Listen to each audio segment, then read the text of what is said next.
Here we are, another episode of Flipping Houses for Rookies. Good morning, Peter. Good morning, Bill, and good morning, everyone, or afternoon, or evening. Wherever you may be in the world of time. The dead of night. Podcast number 339 we're about to do. And the name of today's podcast. You ready for this, Peter? Always, Bill. Always ready for the surprise. What actually is creative real estate? Now you ask. It only took me 338 podcasts to realize I should give the description of what creative real estate is. Should have been our first podcast, right? But, it takes a long time sometimes to learn simple things. As an educator, folks, listen, you have no idea how many kids in school, are grown up or not, are having trouble. And you ask them, geez, Billy, what does social studies mean? Whoa. So the title is pretty good. So thanks, Bill. Thanks for the podcast. So here is the description. So you think you want to do creative real estate. You search it out. You go to RIA meetings, watch YouTube videos, follow podcasts like this one and others. You may have even bought some books or courses, been coached. Whatever the level you are in the process, you may never have asked yourself, what actually is creative real estate? If you're like me recently and have Googled it, you'll only find no real good definition. Just a bunch of ads and articles that seem confusing because no two are alike, which adds to the confusion when trying to figure things out, never mind getting results. So we thought we would help you today by going basic, and make creative real estate crystal clear in your mind, which should help you come out of the fog and see your path to success with a creative real estate understanding and become simple and easy, especially when it comes to finding deals, then structuring them on your own. You are going to be amazed how much this 160-minute podcast is going to assist you in your real estate journey so you get what you want out of your life the way you intended to do. Now, before I even start, remember the saying. There's a couple of them I have. Not on my script here. Number one, we do real estate. We do creative real estate to handle our life. We don't handle our lives to do creative real estate. A staple in creative real estate. So I'm going to say it again. We do creative real estate to handle our life. We don't handle our life to do creative real estate. Yeah. The other staple is real estate is made to take money out of it, not put money into it. And we're going to talk about that, not so directly, but backhandedly today, why that is. Sure. Okay? Yep. So before we get started, let's do some housework. So first thing is we record this podcast every Thursday morning, 9:30 a.m. Eastern Standard Time. We know it's not conducive to your schedule, but it is to ours. That's what's kept us consistent for 339 podcasts, is that time and date, right? We live stream it on Facebook, YouTube, and Twitter.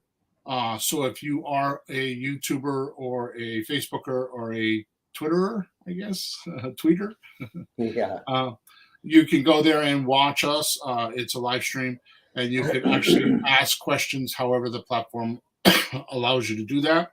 And those questions come to me live right on the screen while we're recording the podcast, so you can be part of the podcast. The only thing we ask you is if you are going to ask questions, keep them pertaining to the podcast.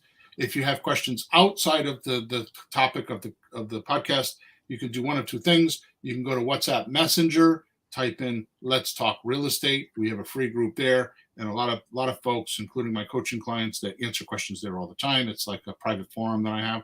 Or you can go to flippinghouses4rookies.com. Top right hand side, there's a support link. Those questions come directly to me, and I answer all of them. So there you go. So if you have questions about that stuff. Last thing I'd like to say is every week I put a link inside of the description of this podcast, wherever you see it, that has all kinds of goodies. This week there's a 10-part series. I will say that I have to apologize. The service I was using for some of my links have kicked me off their platform, and they have not told me why. So some of my links right now are not working, but we're trying to fix that. And then in final, make sure you subscribe to us, like us. Like if you're on wherever you are during the podcast, give us hearts and thumbs ups and all that kinds of stuff, because that's all cool stuff. And then make sure you subscribe to us and you like us, and also leave a review wherever you're paying attention to us. Okay, so we get that out of the way. Thank you for being here, and here we go. Okay, get rid of my cough. Both Pete and I have Winter cough today. Winter cough today, yeah. Okay, Pete, I'd like to start today off with a very relevant story that's going to help our investors more than they realize at first. It's just a couple minutes. I know that we're going to talk about creative real estate, but this is going to walk us right into how and why we're doing what we're doing today. So even though the story at first doesn't seem like it's about creative real estate, just give me a couple minutes. I promise you the punchline is well worth it. Okay? Absolutely. But this is a real story. This is from my life. Okay? Yep. So here we go. So my oldest daughter, Jessie, is sort of an alien to me. I think she came from outer space. Well, let's put it this way. She came from outer space from Bill's planet. So she's from another planet as far as I'm concerned. Well, wouldn't she be from her own planet, Jesse's planet? Possibly. Yeah. Possibly. Oh, okay. Here is why. She has college degrees with letters after them that I need a dictionary to understand, all in her major, which is English. Now, if you listen to me talk, you know that my English is not that good. I got a lot of slang, and grammatically, I'm a nightmare. I've been corrected by the best of them. Okay, so that is not me at all right? Yeah, I don't even say anything anymore. Yeah, because I just. Hey, you've done well for yourself. Hey, my father had the worst broken English and was a very successful businessman. It's not that important. As long as people understand. So anyways, I'm consistently impressed on how much she understands and has a command for the English language. It just constantly amazes me. Her mother is got a very high IQ and very smart. So, but it's my ex-wife, and we've been divorced for 20 something years, and she still comes to Christmas. We still have birthday parties together. You know, we get along very well. I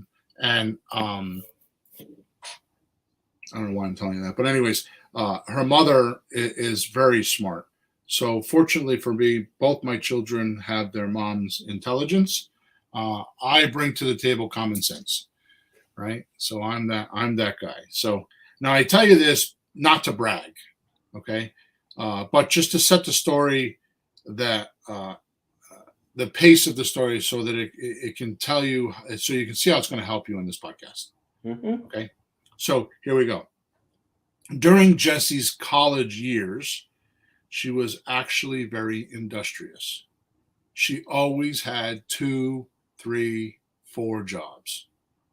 Wow. She was very industrious, but not like a normal teenager kid. She has this ability to, we call it a postulate, which is like an affirmation. I want this. This is what I want, and just expected it. Not anything interfered with it. And 98% of the time, it happened for her. Yep. She's one of the most amazing people that I know that can set a goal, and it just happens. Yep. Without a lot of trouble, right? Yeah, I've seen people like that. I knew somebody who would make there'd be a contest on the radio. And he go, I'm going to win that, and damn it, he would win it. That's Yep. crazy. Yep. Yeah, I've seen that. Now, what made Jessie unusual as a teenager is she had these 2, 3, 4 jobs, but she wasn't a waitress or anything like that. She stayed within her major. So she worked at the colleges, and she made friends with professors and, high up people. And she didn't do it to do it. It was just a natural progression. She just got involved and did things and volunteered. She's got a big help button. She loves to help, right? So, so she got to be known in these communities, right? So, what happened is in college, unbeknownst to me, because I didn't go to college, there are these things that are called writing centers.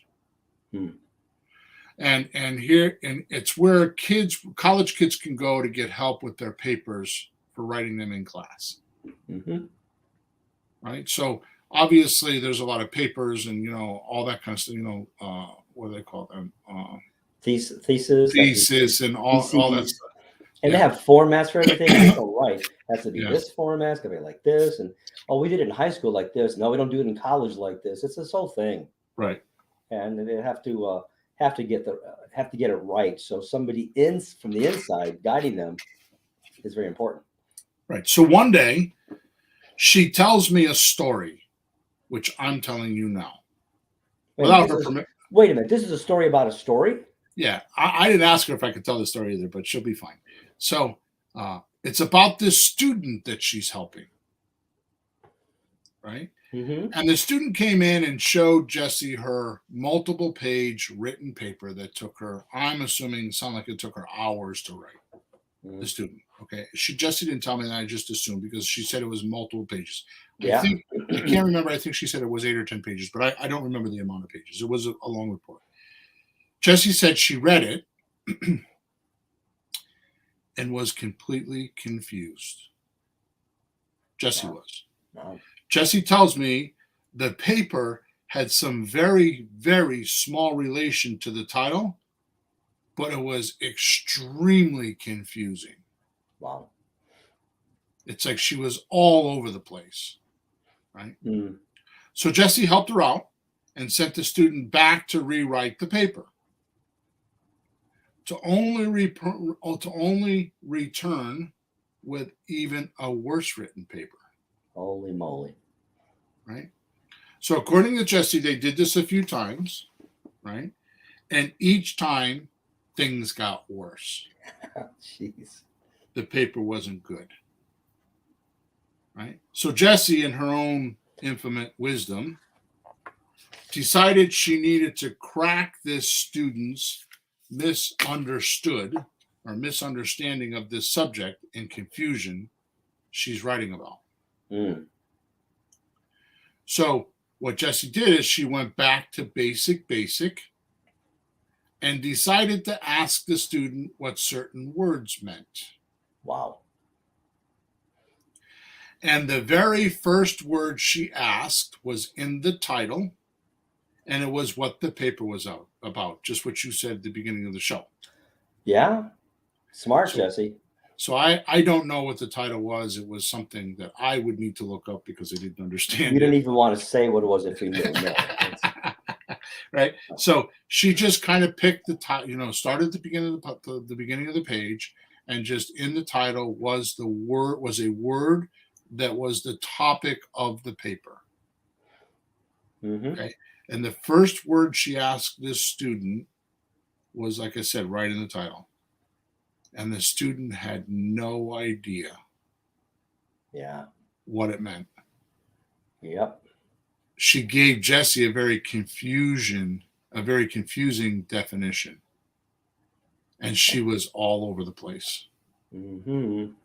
So Jessie cracked open a dictionary and helped this student clear up the word in her own mind so she actually knew what it meant.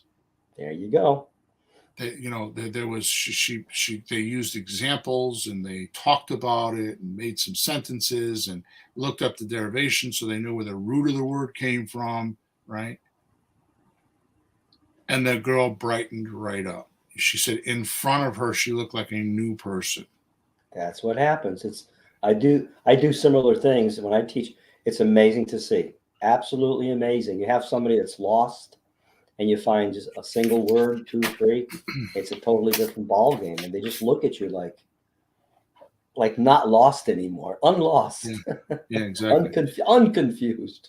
Crazy. It was right in the title, right? So Jesse sent the student on their way. They did no more than that.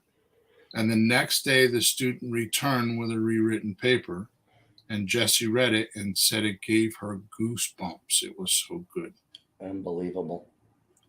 By the way, that student got an A for that paper and was very appreciative of Jesse's help. Mm-hmm. Now I'm gonna be a dad for a second, and I am bragging about this. I believe because of those situations, because she has many stories like this, many stories like this. What would happen is she would go into a learning center as a low person on the totem pole. And she would do this with her students, and they would love her. And all of a sudden, the students said, all the students are asking to meet with her. So she became very popular.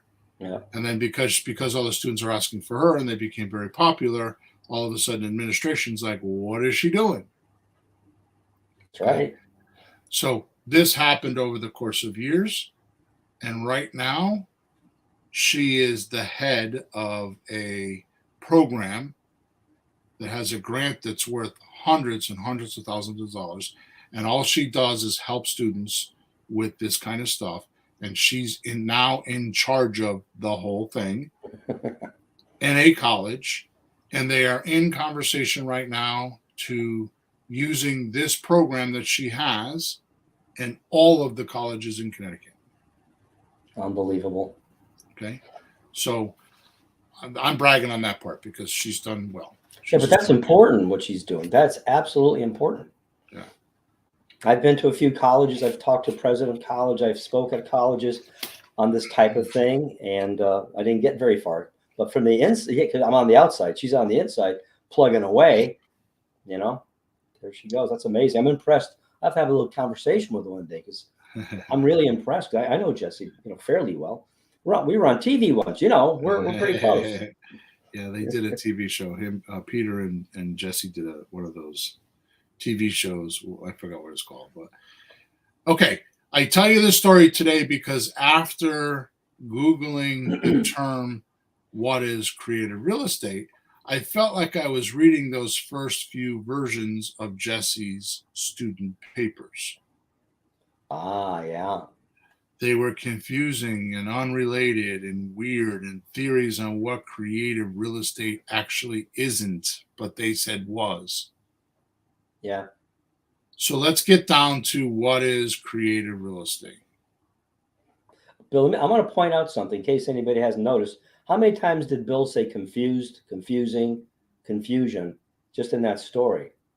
Because so if you ever feel confused in real estate, this is why. That whole the interesting thing is that I feel like in my career, and this is the reason why we do this at podcast number 339, and I cannot, unless you've gone through this, which I'm about to tell you, unless you've gone through this phenomenon, you cannot understand what I'm telling you. Mm. It's like Tiger Woods being coached right now as opposed to when he was coached before he was a pro.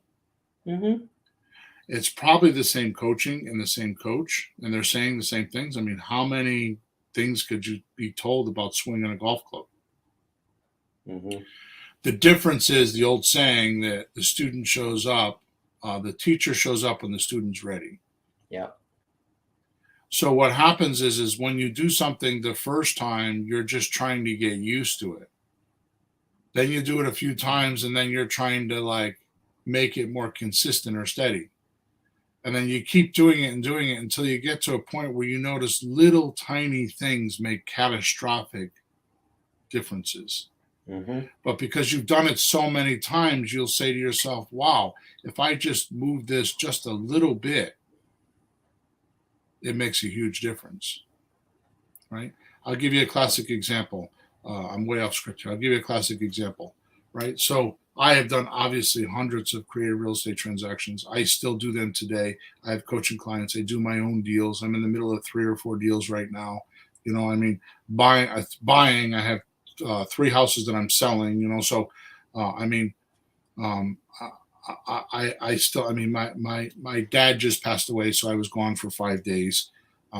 So I just got back last night, and as soon as I get done with the podcast, the first thing I got to do is go check on contractors. You know, I have some. They've been by themselves for 5 days. You know, I have a house, a tree fell on it, and I have an $80,000 claim on it.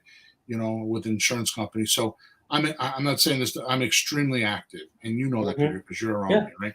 So I do all these things. Now here's a classic example. Years and years and years, I sold on lease options. Years and years and years.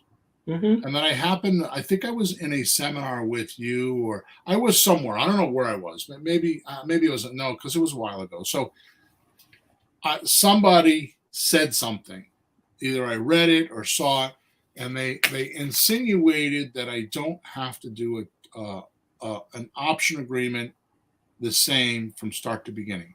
In other words, if I sold a house for $200,000, I didn't have to keep it at $200,000 for the 24 months I was leasing. Mm-hmm. And the point that I'm making is I started writing my contracts. So the first 12 months was for $200,000. The second 12 months, I added 0.5% a month, which is 6% a year. All I did was add like 2 sentences to the option agreement. And I can't tell you, I mean, I just closed on a house not long ago. I made $12,000. Yeah. Right. So that's what I'm talking about. The more you do it, you recognize these simple little things as extremely valuable. Where in the beginning, you won't think that's valuable. You'll just think that's common knowledge, and it's not. You know. No. So unfortunately, in our world, what happens, and I know that people are here to hear about creative real estate, not hear me preaching from the pulpit, but unfortunately, in our world, there's so much communication with social media and all that kind of stuff.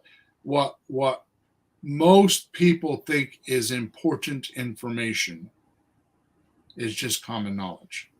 And until you get behind the curtain or you get into a podcast like this, which I know is rare because I'm told that all the time because I tell too many things. I give away too many secrets because the secrets are not the problem. It's the action. That's the problem. Yep. Right.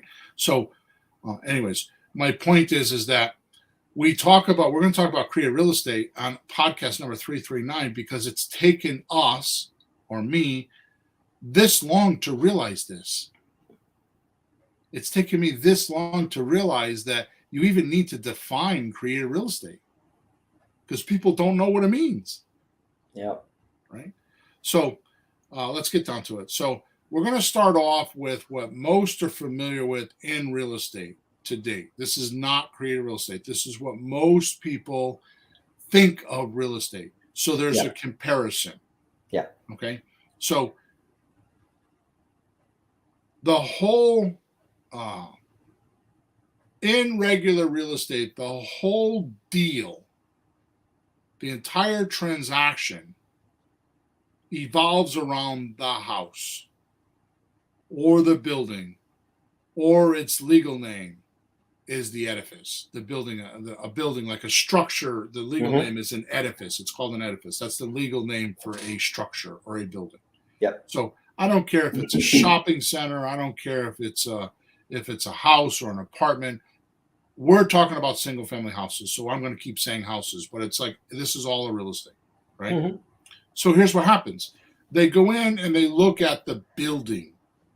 And of course the land has some relevance. You know, it's like if you're buying a single family house with 13 acres and you can put 3 more houses on it, obviously it's important.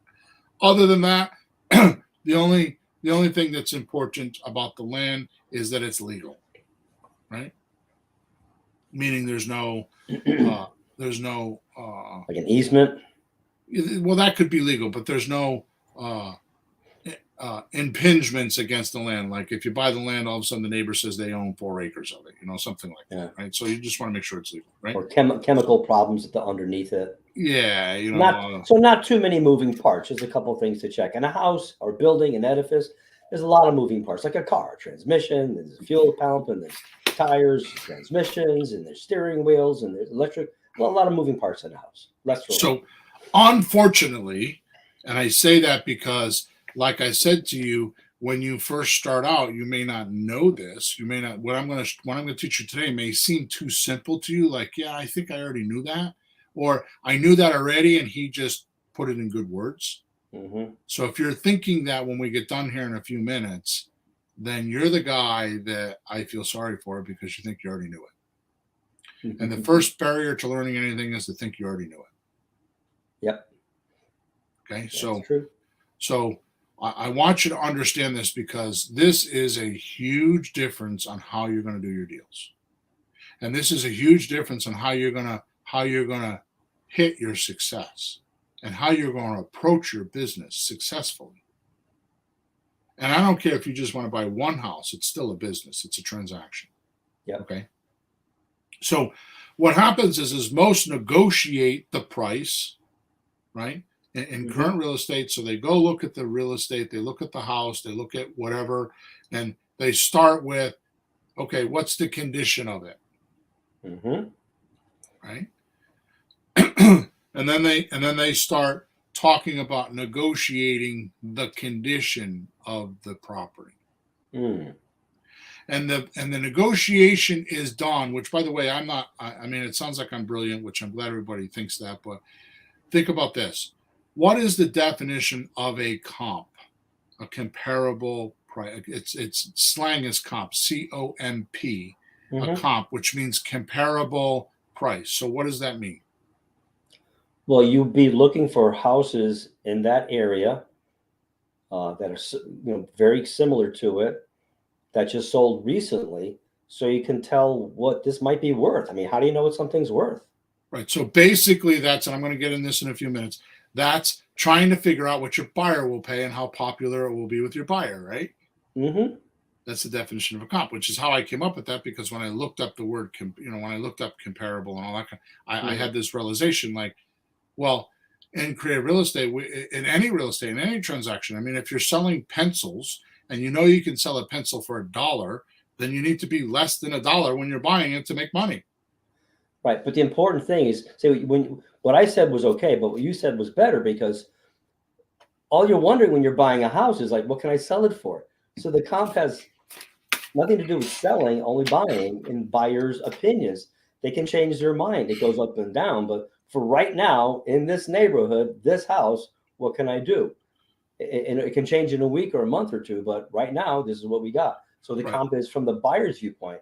So when we're negotiating, we're negotiating the condition, and the condition is relevant to what the buyers will think. Yeah. Right? In other words, it's all about negotiating the physical property. Mm-hmm. Yeah. Right. And now pay attention to this, because this is crucial.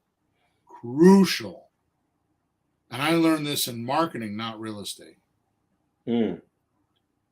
The only real value add, get those words, the only real value add for buying a real piece of real estate the way we're talking about, by just looking at the property, is you either have all the money or the availability of the money so you can act quickly, and rehabbing it, making it look better, or changing the configuration of, or the way that its usage. There is no other real add value. Well, there is, because if some properties, when you get into commercial properties, which my ex-partner did, you can change, like I just said, the zoning usage of the property. So there are, but in houses, we don't do that. Mm-hmm. Right? So it's like, it's kind of like this, right? You're in a bar at the end of the day, and you're stressed out, and you're drinking, and it's just you.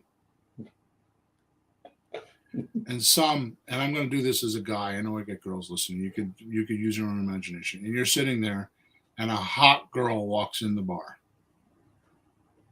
and right away you're like, I want to talk to her.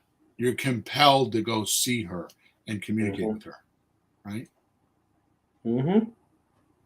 Now, if you didn't communicate to her and you just made a decision on what you wanted to do based on her looks, what would happen? Well, you wouldn't be getting. Are you gonna? Would you say you're gonna talk to her or not? Or just No, if you're going to base your decision based on just her looks, what would happen? Well, right? you're missing one important part of it. She could be batshit crazy. She could have just got out of prison. She could have just murdered somebody. You don't know any of that. Yeah. Or she could be like the preacher's daughter. You know what I mean? She could be the best girl ever. Yep. You see my analogy? So if you just looked at her physical appearance, but didn't get, or if it was a guy, you know, for women listening, if it was the other way around, it was a guy, and everybody listening to me right now, if they're above the age of 20, they would have this experience. You thought you had this magnetism to another person, mm-hmm. and you got involved in a relationship to only find out, wow, why did I do this? Yep. Because you went after just the looks. And this is what I'm talking about with regular real estate. It's just about the physical appearance. Yep. You with me? Oh, yeah. So when we talk about creative real estate, we really don't put the emphasis on the physical property. Creative real estate is really all about what controls the property. Mm-hmm. Like the deed, the loans, leases, etc. Would you say so? Yeah, what's controlling the property? Right. Yeah, because we talk about it's better to control. Nelson Rockefeller said, I think in the 50s, but Nelson Rockefeller said, the way to wealth or to keep wealth is to own nothing and control everything. Right. And I'm going to go through that in a few minutes. You're going to see that unfold here. But what he means is, well, I'm going to go through that in a few minutes. I'll come back to that. Yeah. You know, it's what it means is being stuck to the liability of owning something. Mm-hmm. Right. And not being able to shed yourself of the liability. So right. Nelson Rockefeller, I think, was the fourth generation of the founder of Rockefeller's with all the wealth. Yeah. Right? I think he was fourth generation. And to those people, it's not about making money because they have lots of it. It's about keeping it. Mm-hmm. That's why he made that statement. Right. So creative real estate is really all about what controls the property, like the deeds, the loans, the leases, etc., which is why I have always shouted out, and it's always been misunderstood, that the money is in the money. Yeah. It sounds funny when you say it, but when you get it, it's like, yeah.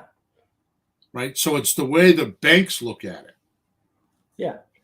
Well, all you got to do is lend your friend $100 and tell them you got to give me 110 when it's over.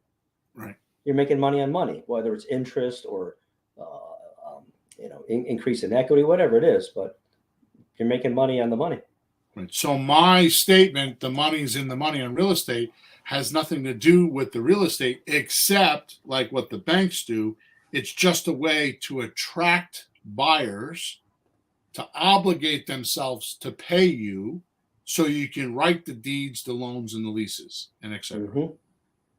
So, in other words, to a bank, right? So, I went through this. I think I don't know if this is where I learned this at first. I read a book, but I recently was reading some David Ramsey type stuff. He's the financial guy, right? And I think he's the one that said this first, but I don't remember who said it first, so I can't give credit to it. But the point that I'm trying to make is so you own a house, right? And you have a mortgage, right? And Yeah. you think that's maybe it was Kiyosaki. Maybe it was Kiyosaki. That said this. He talks about liability. Yeah, Yeah. the liability thing. So you think that you own your house and it's an asset. Mm-hmm. Really, it's not. It's a liability for you. Now, if you own the house outright and it's free and clear, then it's obvious an asset. But if you're making payments to a bank, it's actually the bank's asset, your liability. So what's the difference between a liability and an asset? I was just thinking that as you said that. In an asset, money's coming in. Liability, money's going out. Is that close? Pretty much. Yeah. So an asset, money, it will produce more than what it What it costs? yeah. So think of it this way. I'm getting very, very, very profound right now. I didn't mean to do this, but personal economics. Your personal economics. In other words, your personal money. Mm-hmm. Okay. So it goes like this. Let me get my head straight. I got to get this right.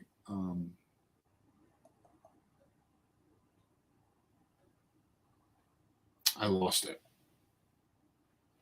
Has to do with your. Oh yeah, that's what it is. So personal economics is your production up against your consumption. So if you produce $4,000 a month and you consume $5,000 a month, your economics are off. Hey, did you talk to my wife? If you produce $4,000 a month and you're only spending $3,000 a month, then your economics are good. Yeah. So that right there is creative real estate. It's your production against your consumption. So how much will the house produce based on how much it will consume? That's interesting because if you just buy a house with a loan, you're just spending a lot of money on the house. And eventually someday you live long enough and you pay long enough, you own the house. And then, it's an asset because it's not costing you very much. And it might be increasing in value and all that stuff. But the way we do real estate, I had a friend of mine who bought a house. I think he put 20% down or 5-10. He put $20,000 on the house and he rented it. So he put 20,000 in and he was making 200 a month. That's not the way we do it. We like to put 200 in and take out money right away, money every month. So in that case, even though we owed money, we put very little in and we get a lot out, right? So that would change it. Instead of looking like a liability, turn into an asset, wouldn't it? Right. So Kiyosaki talks about that, which I've not read his books in years, but he talks about good debt and bad debt. What's the debt for? If you have debt for assets that produces money, then it's fine. But if you have debt like buying a $200,000 Mercedes and it's costing you $6,000 a month, that's a liability. It's just a consumption point. Yeah. Right. It's not a production point. It's not a production point. Now, yeah, you might say I need to drive back and forth to work, and I use my car. Like a realtor thinks that having a Mercedes makes them look like they're smart, and they need a Mercedes to be able to sell houses. Well, it's not true. Okay, so back to creative real estate. So we're talking about the differences is when you do regular real estate, you're talking about the property and the house, negotiating that. What we're talking about is creative real estate is what controls the real estate, what paperwork, what loans, what deeds, what asset, what controls the asset. So when you think about the money is in the money, you start to see why banks want you to believe that they're the only ones with the money. Because they're in the money business. They want you to buy a piece of real estate and be holding to them. You want to become wealthy? I'll tell you how to become wealthy right now. And this is ridiculous that I can make it this simple. I read this. I don't even know where I read this years ago. The more people that are paying you, the wealthier you'll be. Hard to argue that. So how many people can you get to pay you? Right? If sellers and buyers of real estate knew they could make up to 2.5 times the selling price of the house like banks do, it would kill banks. You take a loan for $100,000 and go 30 years with a bank, it will say 5% interest. Yep. you're paying $250,000 for their house. I know that we've done this before, but in seminars, I'll be like, people are somebody wanted to do a drill with me. Okay, good. So how much did you pay for your house? Oh, I paid 150,000. Okay, do you have a mortgage? Yeah. How much is the principal interest? Okay, good. How many years? Oh, it's 30 years. And I multiply it out, and it's like, Yeah. that's how much you paid. You didn't pay 150,000 for it. You started at 150,000. You borrowed 150,000. You didn't pay 150,000. Yep. And believe it or not, it was the original Rockefeller. What was this John? Yeah, John D. Rockefeller. John D. Yep. In the early 1910s, legislated against teaching human beings in America about money in an education system. He had legislation, and they agreed that we should not be taught about money in school. Now, think of it this way. I went to high school. Nobody taught me they even taught me, right? In fact, when they taught me math, I learned math because they turned it into a dollar so I can have some like physical relation to how the math works. Yep. Nobody taught me how to balance a checkbook. My daughter, I just got done telling you, my daughter she's got practically a PhD, and she didn't live with me because she lived with my ex-wife, and my ex-wife did an amazing job raising them. But I realized she raised children; she didn't raise adults. So at 18 years old, I had to take them under my wing and make them work for me and show them how to, balance a checkbook and how to leverage money. And, we played the cash flow quadrant. What's the difference between an asset and a liability? Most people don't know that. And that's why creative real estate is hard, because that's in the puddle of creative real estate. It's all about the money, what controls the property. Yeah. Right. So let's bring. Well, that is weird. That's what you said about John D. in money. I never heard that. I heard he did things like get into medical schools and knock out all the natural remedies and herbalists and homeopaths and they just knocked that to hell way back when they found that petroleum could be used to make drug medicines, which if you need that, you need that. But the other stuff, I knew he did that. But he did the other thing on the money too. So I went to college for a year before music school. I had an economics class or two. I didn't learn any. I learned it made a difference what color you painted the bathrooms for men and for women. I swear to God, that's the only thing I took out of it. So to rechange my words, because you're saying I'm gonna tell you, I'm gonna give you an economics class, a PhD in economics right now. I kid you not. Here's how it works. Right? Outflow has to be less than inflow.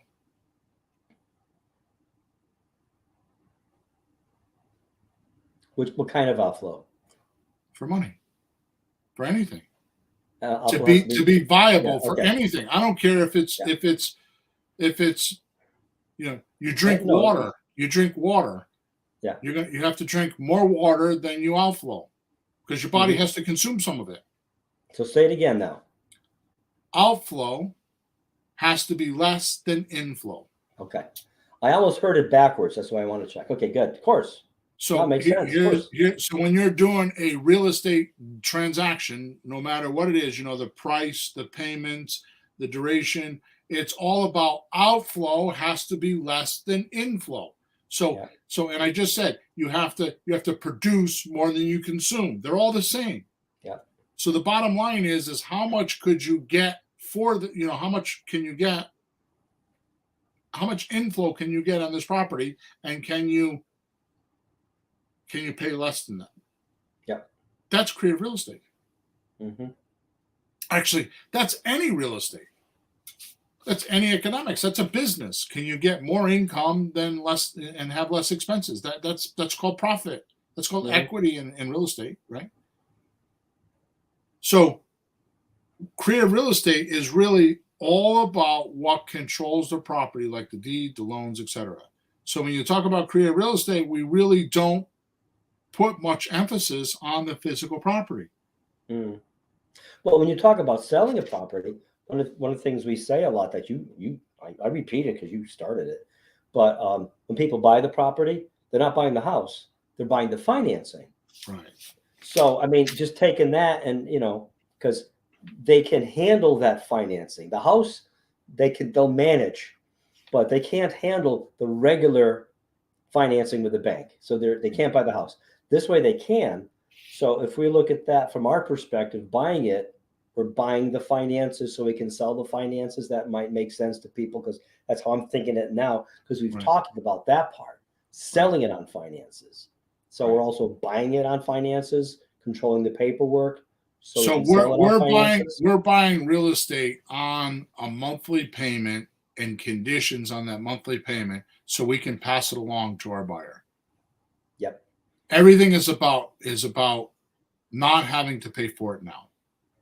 And I'm going to go over that in a minute. So Yeah. one of the few things we look at when negotiating a creative real estate deal is the cost of the property, Mm-hmm.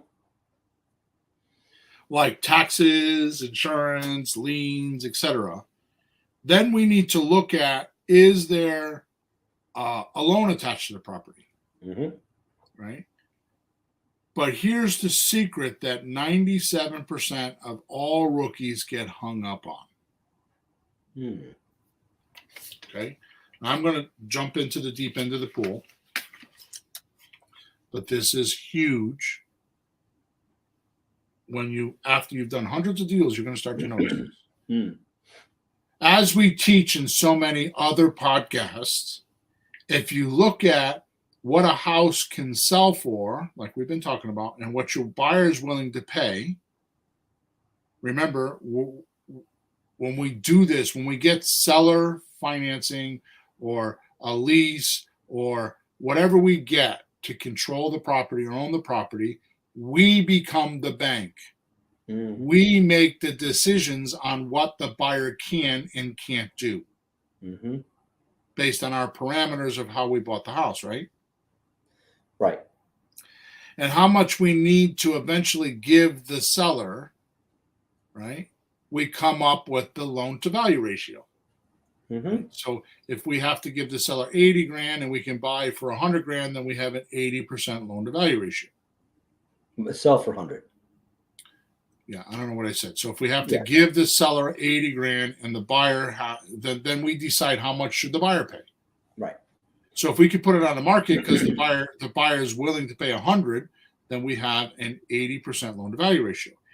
Mm. This guides us not only on which offer to give our sellers based on my 7 core strategies, which you can get at flippinghousesforrookies.com, but it's the main discussion we need to make in the deal.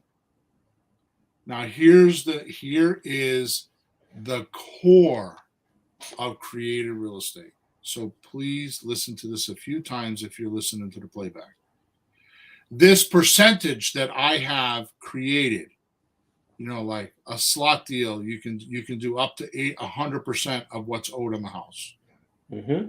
An option deal, you can do an option deal if up to 90% of what's owed on the house. Mm-hmm. Right? A rent own, which is a sandwich lease option that you stay into, you can do up to 85% of what's owed on the house. Yeah. Now listen to me carefully. If we're going to do things like lease options, lease to own, if we're going to do things like lease to own, option agreements, agreement for deeds, our responsibility to perform is practically zero. Yeah. So in these types of deals, we don't need to dig into the monthly expenses. We don't need to know how much they're paying for a mortgage. We don't need to know how much all the expenses are. Our expense is what we're going to pay them per month, $1,300 a month. Now, let me ask a question. I can understand why you say that, because if the expenses every month are too high for what a buyer would pay, we don't really have to pay them. We tell the seller, sorry, I can't pay that much. We could pay them less, and they could absorb $200, $300, $400 a month if they had to. Now, I don't want to get complicated like that, but yes, that is true. Yeah. Right now, otherwise, I'm just saying, as a listener, you're like, well, if it costs this much, you have to know, but we don't always have to pay, right? So I'm getting right. So if you're going to get, and I'm going to get to this in a minute. So if you're not going to get the deed, you're going to do a transaction and control the property, not own it, because a deed means you own it, right? So if you're going to get a deal and not get the deed, all you need to pay attention to is what's the price, what's the payment, and how long can I go before it has to be paid off. And then you could bring that to the market and ask the market, what would you be willing to pay, and what payment could you afford, and how long could you go? Well, the duration there would go forever, but you have to pick that, right? And then how much of a deposit will you give me? Yep. And one of the profit centers we have is the difference between the deposit that we pay the seller and the buyer gives us. So if the buyer gives us 10,000 and we give the seller 5,000, then we keep 5,000. Right. So the point that I'm trying to make here is that you don't, there's so many people out there with scripts and this and that. And I did it. You and I did it. We had all these, scripts, and I made, Google Forms, and we had, we'd spend 20 minutes on the phone interrogating people. Yep. Right. Yep. Bottom line is you start the script off with payments. Like, what is your price? What are your payments? Right. Because all we care about in the beginning is not the house. Do not talk about the house. Do not talk about the house. And I'm going to get to that in a minute. What you want to do is you want to find out what is the seller willing to do to release control of the property and give it to you. Yep. That is creative real estate. Any other real estate is not like that. Any other real estate is about the house because they want to get their money within 30 days. Yep. So what happens is, for them to get their money within 30 days, they have to go get a loan, and now the bank makes the rules. You know the old story? The guy with the gold makes the rules, right? So if you're going to get the deed and you're fully responsible, now when you get the deed, you're fully the buck stops with you, right? If somebody sues, they're suing you or your entity, right? Yep. The buck stops with you. If you're going to get the deed, like we do in subject to deals or owner finance deals or wraparound mortgage deals, we get the deed in our name. Now you have to dig into all the details, and the due diligence is different. You see the discovery is different on each type of deal because of this. If you're just going to control the property with a slot deal, a sandwichless option transfer, with an option deal, and with a rent-to-own deal, there is no due diligence. The due diligence is how much, or discovery stage, how much are you willing to take for a price, and is it lower than my buyer will pay? How much are you willing to take for a payment, and is it lower than my buyer will pay? And how long of a term can I go? Because I may not be able to perform with one buyer. I might have to do 3 buyers. And can I get away with not paying a deposit if they don't bring it up? And if I do have to pay a deposit, is it less than what my buyer's willing to pay? And that's it. You don't care after that. You don't care what their taxes and their liens and all that stuff are, right? I mean, you should check just to make sure that your buyer is not you're going to get to the end and find out there's a $100,000 tax lien on the property or something like that. I mean, you should check for that reason. But technically, you can make money with the property that way. Now, if you're going to get the deed, you're going to want to know all that stuff, because now all of a sudden you're assuming that $100,000 tax lien. Yeah. Right? So, which, by the way, in my world, this is very easy to do, because at some point of the conversation, you're going to realize that the person is willing to just throw the keys at you and drive away. Okay? These deals do happen if you talk to enough people. Yeah. So what I do it a little backwards because I can convert more people. The difference between me and everybody else listening to me, or I'm assuming a lot of other people that are listening, not everybody, right, is I've talked to thousands and thousands of sellers. So I have more experience on converting people's ideas or changing their mind, right? When you're new, you don't have that. So all you need to make more phone calls than I do, because I can make less phone calls and convert. You're not going to know how to convert. You will learn how to convert if you just make a lot of phone calls. So the object in the beginning is to just go fishing, right, until you catch the fish you want. So just keep casting and keep casting and keep casting until you get one on the line, right? So the point is that you just keep calling and calling and calling. And what you're looking for is not a deal. You're not looking for a house. You're not looking for a transaction. You're looking to hear a motivated seller. And the difference between a motivated seller and a not motivated seller, which we call a suspect that Ron LeGrand started, is a prospect says yes more than they say no, and a suspect says no more than they say yes, and that's it. To what you want to do. Yep. Right?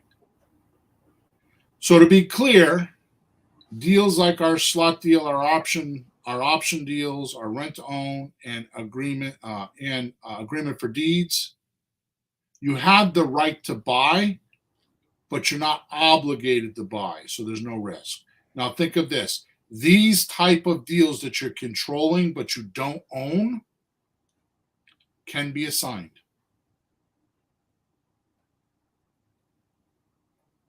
So if you have an agreement for deed and and you're a year in and you're tired of this property, you're not stuck with it, just find somebody to assign it to and you're done.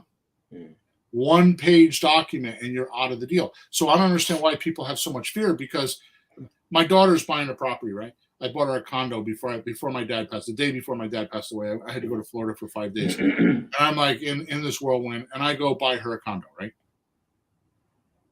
Well, it's been 6 days later because I kind of like jumped off the side of the earth and didn't talk to anybody, not even you, right? I've been dealing with my mom and my family and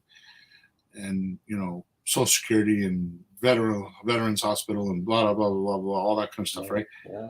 Well, I talked to my daughter last night on my way home. And she's like, Dad, I love the condo, but I'm not so sure about the area. So that's her boyfriend. He's a perfectionist. He thinks everything needs to be perfect. And he's got a beer pocketbook and champagne taste. Okay. So I said to her just like this, and this is my point to my students, anybody listening to me right now.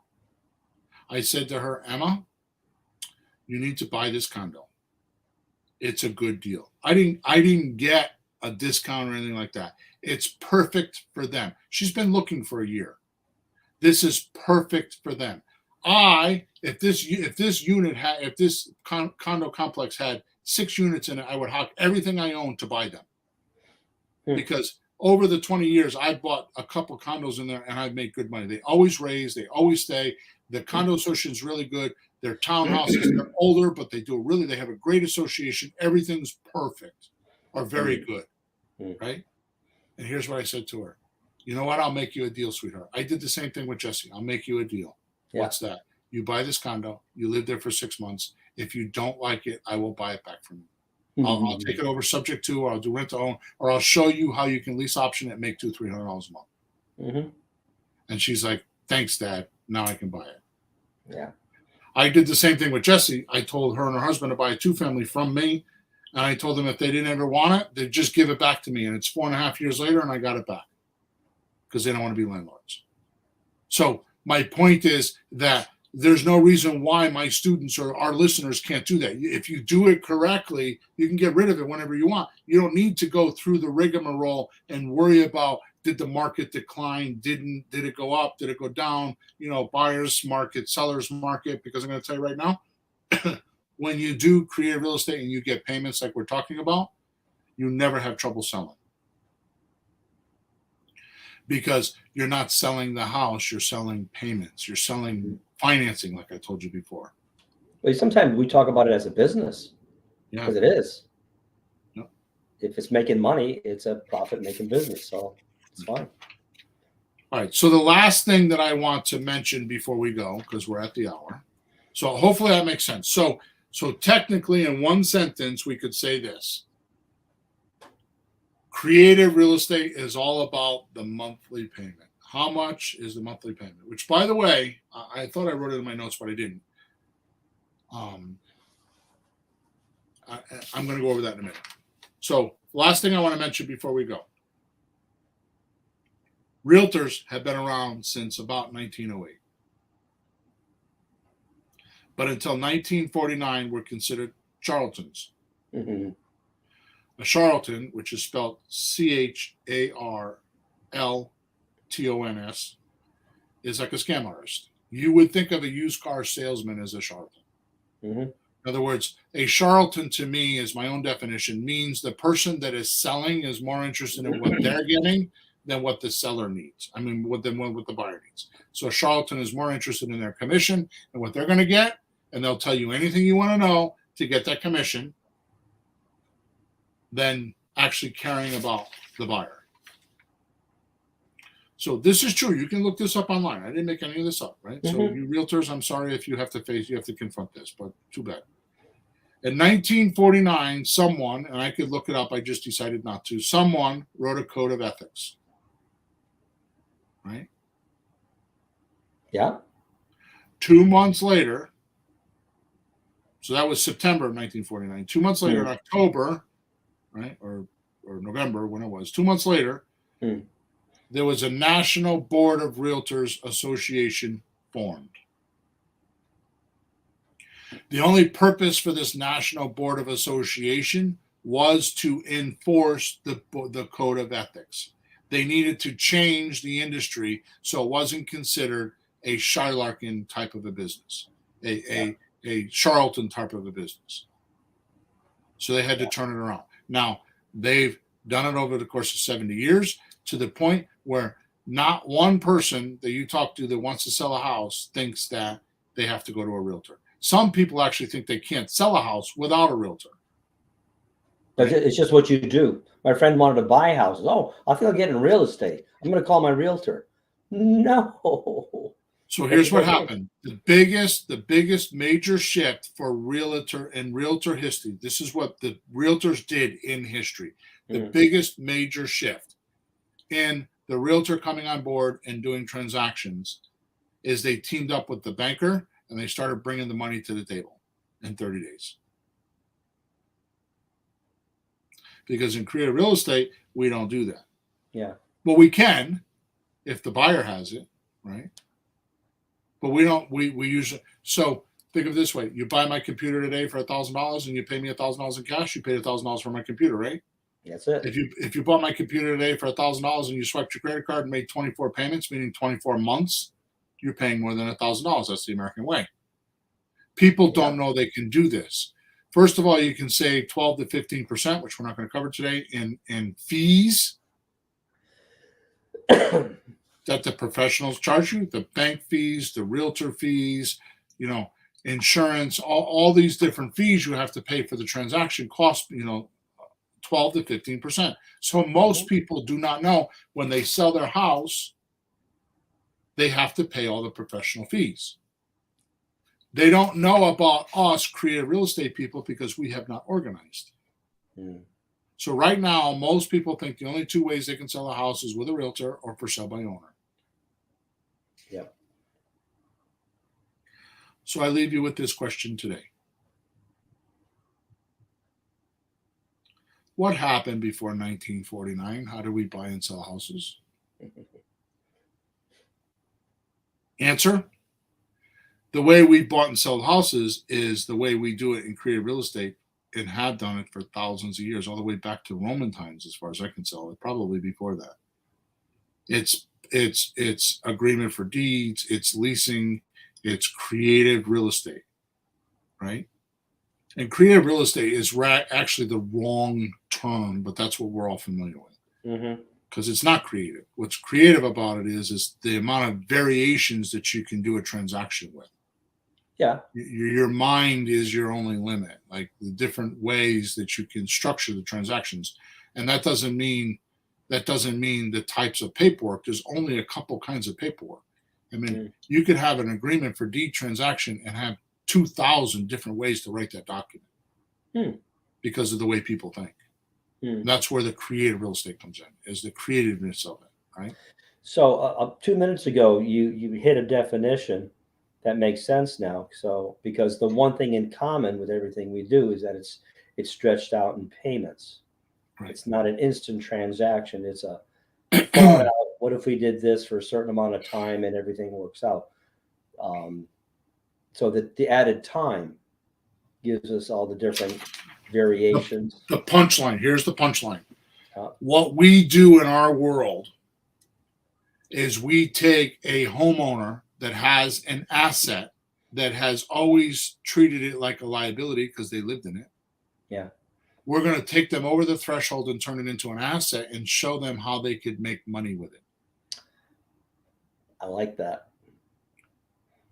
Some people want to do that. Some people don't. That's the difference between motivation and non-motivation.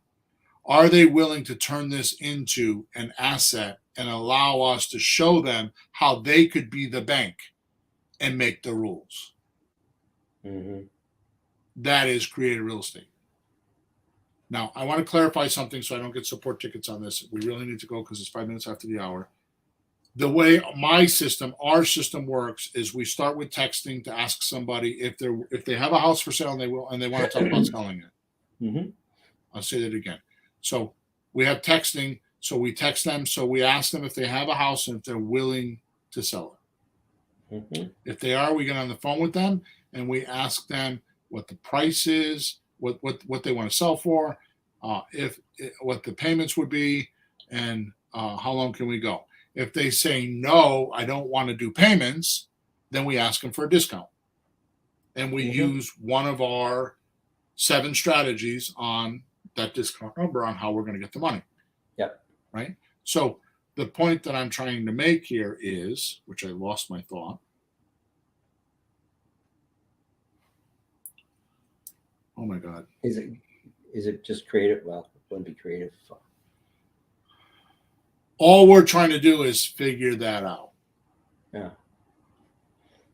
Oh, so texting first, then we do the phone call to see what their willingness is. Are they willing to take, what is their price? What is their payment? What is their duration? If they decide they want to do all that, then we have them sign a memorandum. So it's our verbal agreement in writing. It's not a legal document. Once they sign that, we then go into a deal meeting. The deal meeting is done after the person's motivation qualification. At that point, we then go qualify the house. So if we're paying $150,000 too much for the house, we kill the deal. If the house is way too dysfunctional, we kill the deal. Now, pay attention to what I'm talking about today. Today's conversation was all about pretty houses. Yeah. So we're not trying to, every house needs $5,000 worth of work. So that's another story. But we're not trying to rehab houses at this point, although we could. The point is that if you're beginning, you could do slot deals, option deals, and lease option deals, or rent-to-own deals, and make plenty of money and at least have no risk and do what we talked about. And that would be creative real estate. Creative real estate is taking monthly payments until you can pay it off. There's a difference between that and buying a pretty house or an ugly house. So hopefully I cleared this up for you today. I don't feel like I did such a great job, but what do you think, Peter? For me personally, the part I like best was in the middle when you talked about if you have the deed, if you don't have the deed, how much information you need to get from somebody. Right. And what you're just going to focus on or not. And the rest of it made sense too, because we've talked about that just a little bit here and there. But focusing on the financing in terms of how long we're going to take to pay for the house, payments. That's what's creative about it. That makes the point is that we've been doing this for thousands of years, and the realtors have the audacity to say that we're the alternative method. That's right. It's actually the other way around. Mm-hmm. So the difference between conventional, as they call it, real estate and creative real estate is conventional real estate actually pays attention to the condition of the property and negotiates that, where we pay attention to what controls the property, meaning the deeds and the loans and the leases, and we negotiate that, not the property. The negotiating of the property comes in the deal meeting, which is later on. Yeah. Okay. So it has a factor, but only after we've done everything else first. Well, if they say they're not going to do owner financing or any kind of payments or anything at all, leases, any of that stuff, why you're looking at a house? Right. You hungry? The guy goes, no. Okay, don't come in my restaurant. Don't look at the menu. Don't look at the food. Don't look at the buffet.